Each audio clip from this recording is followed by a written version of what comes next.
साई जय बंदीश्वर जगत गुरु रामपाल जी महाराज भगवान की जय हो। बहुत बड़ी दया है बहन के ऊपर परमपिता परमेश्वर सारी सृष्टि के रचनहार सतगुरु रामपाल जी भगवान की। सबसे पहले तो बहन को परमपिता परमेश्वर ने जो शारीरिक जो रोग था, एक ऐसा रोग जिसके चलते आदमी सुख शांति से रह नहीं सकता, भक्ति तो कोसों दूर की बात है, उस कुष्ठ रोग से परमेश्वर ने बहन को दूर किया, अपनी इस भक्ति से जोड़ा। वरना काल भगवान ने तो बहन को ऐसा सजा दे के संचित कर्मों के दबाव के चलते भगवान से दूर करने की पूरी योजना बना रखी थी। तो सबसे पहले तो उस परमपिता परमेश्वर ने बहन को शारीरिक रोग से जो है वो निजात दिलाया, अपनी सत भक्ति के लिए, अपने आत्मा के आत्म कल्याण के लिए।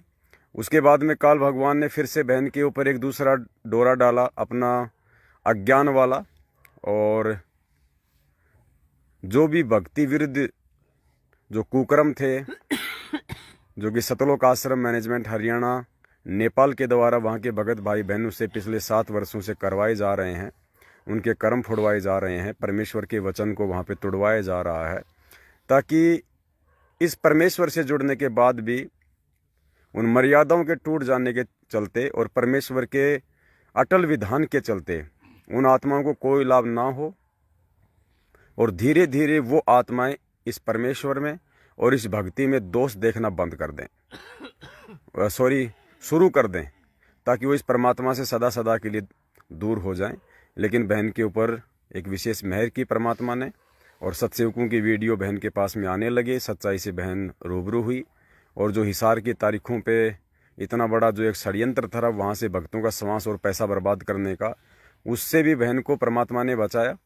और उसके बाद बहन ने वहाँ के जो सारनामी भगत है उनसे भी बहन ने काफ़ी बातें की, क्योंकि बहन को इतना विश्वास हो गया अपने परमपिता परमेश्वर पे, बहन ने गोली दवाई लेने से भी साफ साफ मना कर दिया। तो बहन के परिवार वालों ने भी इन पर दबाव डाला कि आप इनको डस्टबिन में क्यों डाल रही हैं गोली दवाई को, और आप ऐसा नहीं करोगी तो आपको नुकसान उठाना पड़ेगा, आपको और ज़्यादा दिक्कत हो जाएगी। तो बहन ने कहा कि भैया मुझे भगवान मिल गया, मुझे परमात्मा मिल गया है, और मैं तो मरना बेहतर समझूंगी, ये दुनिया का सर्वश्रेष्ठ डॉक्टर है, ये परमात्मा है, इसकी शरण में आके मैं ये गोली दवाई बिल्कुल नहीं खाऊंगी। अगर मेरा भगवान समर्थ है और मेरे भगवान ने इतने बड़े बड़े जो चमत्कार करके हमें दिखाए हैं, 650 साल पहले रामानंद जी की कटी हुई जो है गर्दन को जोड़ा, सेव की कटी हुई गर्दन को जोड़ा, सिकंदर लोदी का जो असाध्य रोग था उसको परमेश्वर ने दूर किया। तो यदि मुझे विश्वास है कि धरती पे वही परमात्मा आज साक्षात मेरे गुरुदेव के रूप में प्रकट है, तो मेरा रोग ठीक क्यों नहीं करेगा, मैं यदि मर्यादा में रहूंगी तो। और उसके बाद बहन को फिर साध संगति मिली, नेपाल की जो कमला बहन है, जो मुन्नी दासी है, उनसे बहन का जो है संपर्क हुआ, और परमेश्वर के ज्ञान आधार से बहन ने अपनी मर्यादाओं को ठीक किया, और परमपिता परमेश्वर से अपने तमाम जाने अनजाने की उन गलतियों की क्षमा याचना की। और आज स्थिति ये है कि आज बहन पूरी तरह से संतुष्ट है, आज बहन की आत्मा बिल्कुल गदगद है, और परमेश्वर जो प्यार प्रेम और एकता अपनी सत भक्ति के चलते पूरे विश्व में कायम करके जो कलयुग में सतयुग लाना चाहते हैं, उसके प्रभाव के चलते आज बहन उस प्यार और प्रेम के चलते आज बहन नेपाल से हजारों किलोमीटर दूर से आज बहन अपने अन्य भगत भाई बहनों के साथ में यहाँ पे इंडिया आई, और 2 दिन से बहन यहाँ पे जयपुर लाइव साध संगति में है। परमेश्वर की बहुत बड़ी दया है, सभी की आत्मा बड़ी प्रसन्न है, और पुण्यात्माओं नेपाल के जो हमारे भाई बहन हैं उनसे भी हम यही प्रार्थना करेंगे। देखो, जिस प्रकार वो परमपिता परमेश्वर अपने बच्चों को समझाने के लिए उनकी जो भांग जो पिला रखी है उनको अज्ञानता वाली, इस काल भगवान ने उसका नशा उतारने के लिए अपने आप को पता नहीं वो किस किस प्रकार की उपाधियों से सुशोभित करता है, अपने आप को दास कहता है, अपने आप को पता नहीं और भी मतलब ऐसी ऐसी बातें बोलता है कि तुम कम से कम मुझे अपना नौकर समझ के आ जाओ मेरी शरण में, तुम मुझे अपना दास समझ के मेरी शरण में आ जाओ, अपना आत्म कल्याण करवा लो, ये खैरात जो आज तुम्हें मिल रही है ये आगे तुम्हें नहीं मिलेगी। तो उसी प्रकार हम सत्सेवक भाई बहन, चाहे इंडिया से हों चाहे नेपाल से हों, हम सभी अपने तमाम देश विदेश में बैठे उन भाई बहनों से हम लोग यही विनती करेंगे, हम उनसे यही हाथ जोड़ के प्रार्थना करेंगे कि आप हमें कुत्ता समझो, आप हमें जो है उस परमेश्वर का ना सही, लेकिन आप हमें अपना दास समझिए, आप हमें जो मर्जी कहिए, आप हमें गालियां दीजिए, आप हमें गुरुद्रोही कहिए, हमें आपकी बातों का 1% भी कोई बुरा नहीं लगता है, क्योंकि स्थिति का हमें पता है कि काल भगवान ने जो स्थिति इस परमेश्वर के ज्ञान को नीचा दिखाने के लिए, आत्माओं को तोड़ने के लिए जो पैदा की हुई है, उसमें आपका भी कोई दोष नहीं है। दोष यदि है तो हमारे कमज़ोर भक्ति जो है वो संस्कारों का है।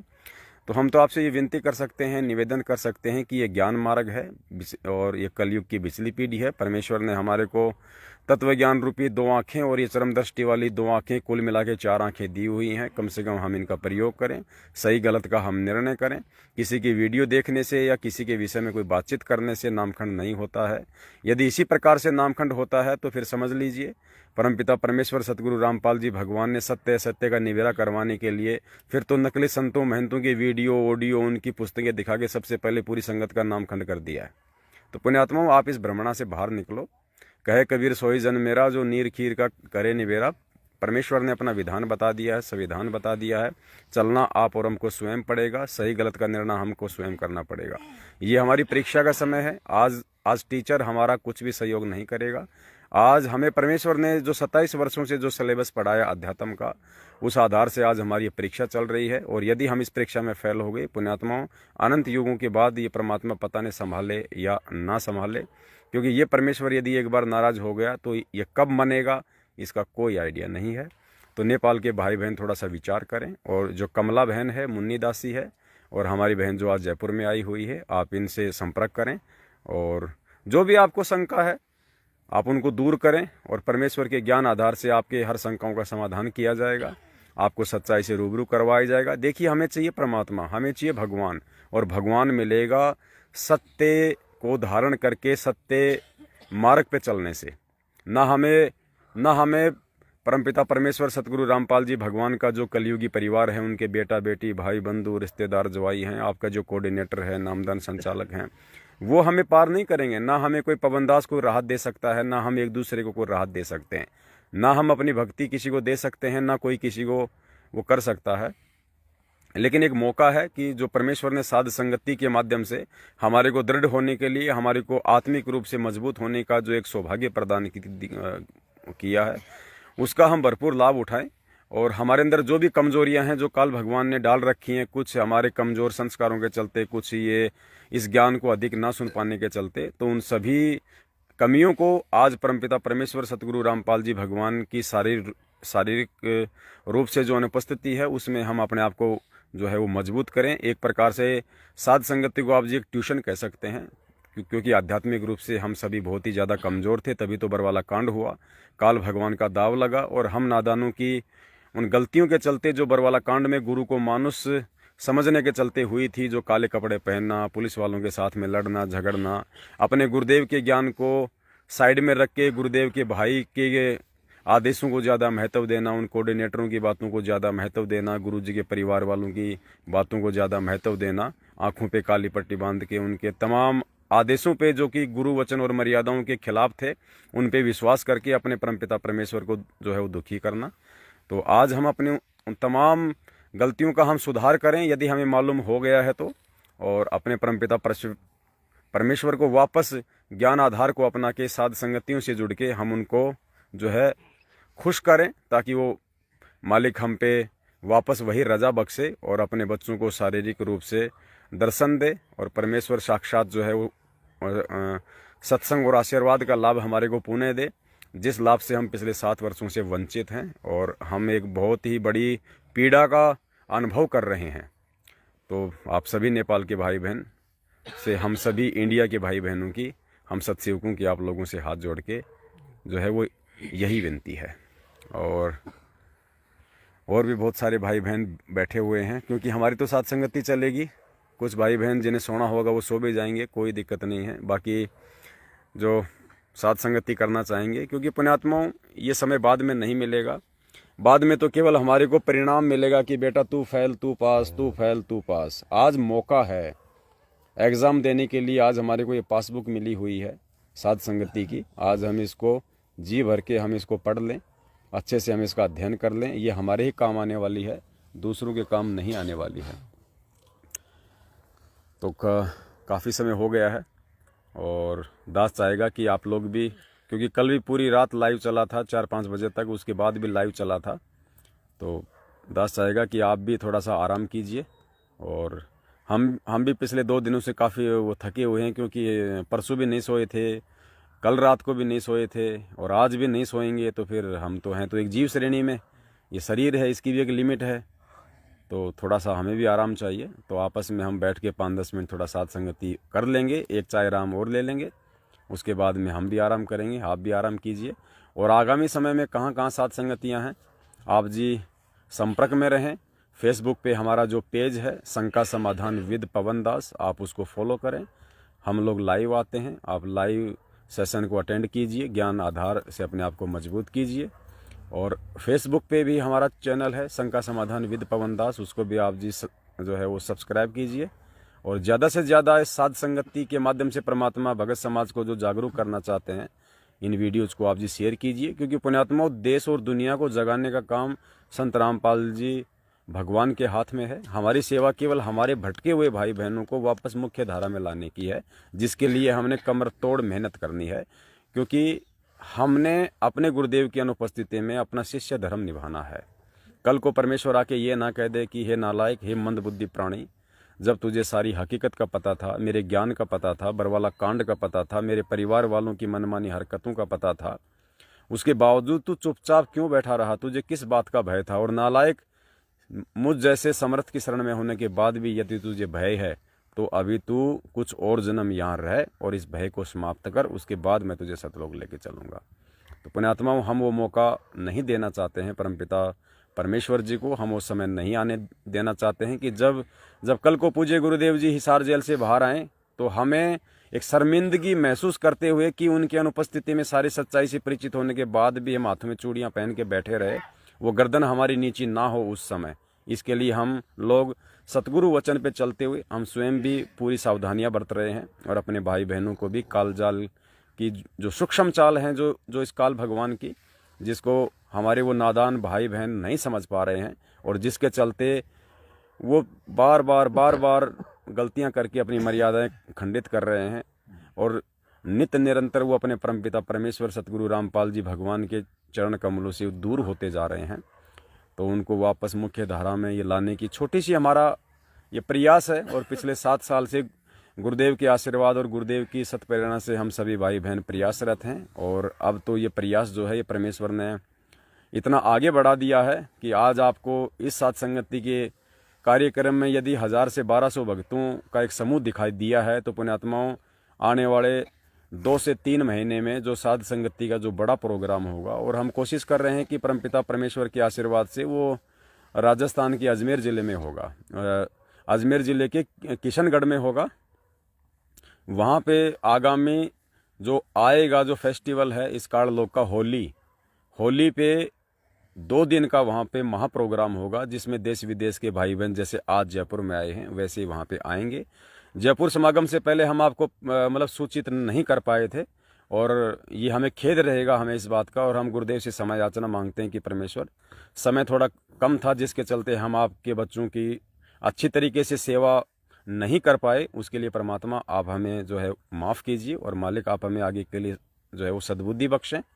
और होली का जो प्रोग्राम होगा वो पहले से ही एक अच्छी जगह पे बुक किया जाएगा जहाँ पे सारी सुविधा होंगी, लैट्रिन बाथरूम से लेके या और जो भाई बहन जो आएंगे उनको ज़्यादा जो है वो डिस्टेंस पार ना करनी पड़े। एक ऐसा मतलब पॉइंट होगा जहाँ से उनको ज़्यादा भ्रमने और भटकने की आवश्यकता नहीं होगी। लाने ले जाने के लिए भी जो है सारी उनको हम सुविधा प्रोवाइड करवाएंगे, ताकि परमेश्वर की आत्माओं को रति भर भी कोई कष्ट ना हो कोई किसी प्रकार का। क्योंकि इस धरती पे वर्तमान में सत्सेवकों के रूप में जिन पुण्यात्माओं की छटनी हो रही है, जो साध संगति से जो जुड़ रही हैं, ये हैं वो परमेश्वर की विशेष पुण्य आत्माएं, जिनके लिए परमात्मा बार बार इस शब्द का जिक्र करते हैं। वरना पुण्यात्मा शब्द तो उसमें परमेश्वर ने कमाल के लिए भी यूज किया होगा जब उसको प्रथम बार अपने शरण में लिया होगा कि ये कितनी अच्छी पुण्यात्मा है जो काल जाल से निकल के मेरी शरण में आई है, और वो पुण्यात्मा आगे चल के गुरुद्रोही बन जाती है। तो पुण्यात्मा तो परमेश्वर कहेगा, लेकिन वास्तव में असल में वो पुण्यात्माएं कौन है ये तो ज्ञान आधार से आज आपको स्वयं ही फैसला लेना पड़ेगा। और ऐसी पुण्यात्माओं की सेवा भाव में यदि हम नीचों से कोई त्रुटि हो जाएगी तो वो आत्मा दुखी होगी, तो हमारा भगवान दुखी होगा, हमारा परमात्मा दुखी होगा। क्योंकि हमारा यहाँ पे कुछ भी नहीं है, जो भी दिया हुआ है परमपिता परमेश्वर जी का है, और वो उन्हीं के चरण कमलों में और उन्हीं की जो पुण्यात्माएं इनकी सेवाओं में समर्पित है। हमारा कुछ नहीं है, ना लाए थे ना लेके जाएंगे। यहाँ हम एक दूसरे भाई बहनों के माध्यम से जो साथ संगतियाँ कर रहे हैं, धर्म भंडारे कर रहे हैं, गुरुदेव ने बताया कि बेटा ये दूध देने वाली गाय है, जितना तुम इनकी सेवा करोगे तो हमें उसका कई गुना देगा भगवान। तो हम इस मौके को नहीं चूकेंगे, क्योंकि परमेश्वर ने हमारे को सच्चाई से परिचित करवा दिया है। और हम निवेदन करेंगे कि आप भगत भाई बहन भी समय रहते अपनी आंखें खोलें, वरना पुण्यात्माओं ये वही भगवान है जिसने त्रेता युग में हिरणाकुश की छाती फाड़ दी थी, और आज ये मतलब चींटी तक को सताने के लिए भी मतलब मना करता है। तो ये देश काल और परिस्थितियों की बात है, आप इस मौके को समझें। हमेशा आपको परमात्मा संत रूप में नहीं मिलेगा, क्या पता कहीं किसी युग में आपके किसी कुकर्म के चलते हिरणाकुश जैसी आत्मा के रूप में जन्म हो जाए और भगवान को फिर नरसिंह रूप धारण करके आपका सीना फाड़ना पड़े।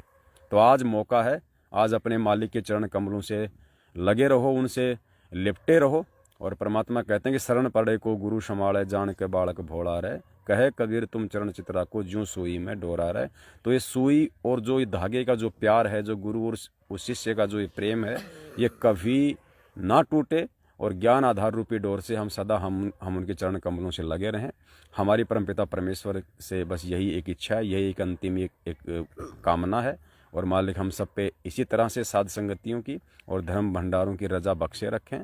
और हम सभी अपने मालिक से अरदास करते हैं कि हे परमपिता परमेश्वर, यदि आप हमारे किसी भी कर्म से यदि थोड़े से भी प्रसन्न हैं, तो परमेश्वर आप अपनी उन भटकी हुई आत्माओं को थोड़ी सद्बुद्धि दें, आप उनको सत्प्रेरणा दें, ताकि वो आत्माएं जो है वो जल्द से जल्द साध संगतियों से जुड़ें और धर्म भंडारों से जुड़ के आगामी विनाशकारी समय से अपनी जीवन रक्षा के लिए अपने पांचों यज्ञ पूर्ण करें। और परमेश्वर, ताकि आपको भी किसी प्रकार का इस काल लोक में आके और मतलब दुखी करने का हम नीचों को एक मौका ना मिले। जैसे आप 650 साल पहले हमसे दुखी होके गए थे परमात्मा, आज हम बिल्कुल नहीं चाहेंगे कि आज आप 650 साल पहले की तरह हम नीचों से फिर से एक बार दुखी होके जाएं और हम ये मौका चूकें।